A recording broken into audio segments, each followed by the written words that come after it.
Umboni wa anthu atatu. Mboni zitatu zinatengana ndi Yosefe kupita ku nkhalango ina, kumene adagwada pansi ndi kupemphera, aliyense payekhapayekha, koma panalibe yankho lina lililonse. Adapempheranso aliyense payekhapayekha, koma panalibe yankho lina lililonse. Kenako Martin Harris anayimirira nati, sitikupeza yankho lina lililonse chifukwa cha ine. Adatha kuona kufunikira kwa kulapa, ndipo iye adachoka pa gululo ndi kupita chapataliko nkhalango momwemo.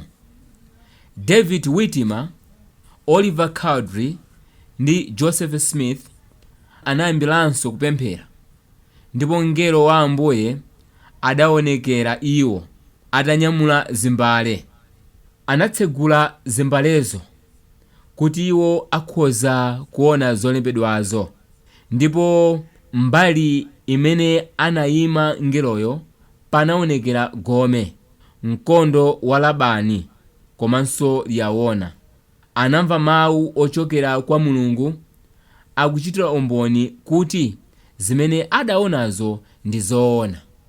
Zitatha izi, Yosefe anapita kukafunafuna pamene padali Martin, ndipo atamupeza adagwada ndi iye napemphera. Zitatha izi, mngelo anaonekeranso naonetsera Martin zonse zimene anzake aja adaziona. Kenako iye adati, ndakhutitsidwa, pakuti maso anga aona. Anali wokondwa ndithu. Ndipo amuna atatu aja adalemba zimene adaziona, ndipo umboni wawo ukupezeka ku mayambiriro a buku la Mormoni. Kenanso Ambuye adayitananso mboni zinanso zokwana 8, ndipo iwo anali ndi umboni osiyana ndi umboni wa mboni zitatu zija.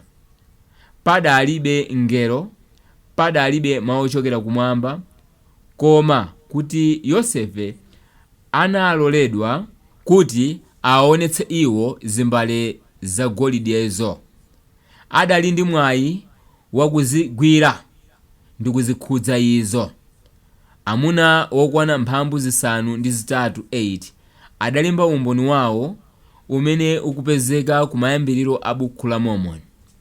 Palibe mmodzi wa iwo amene adakana kuchita umboni pa zimene adaziona pa zimbale zagolidezo mu buku la Mormoni.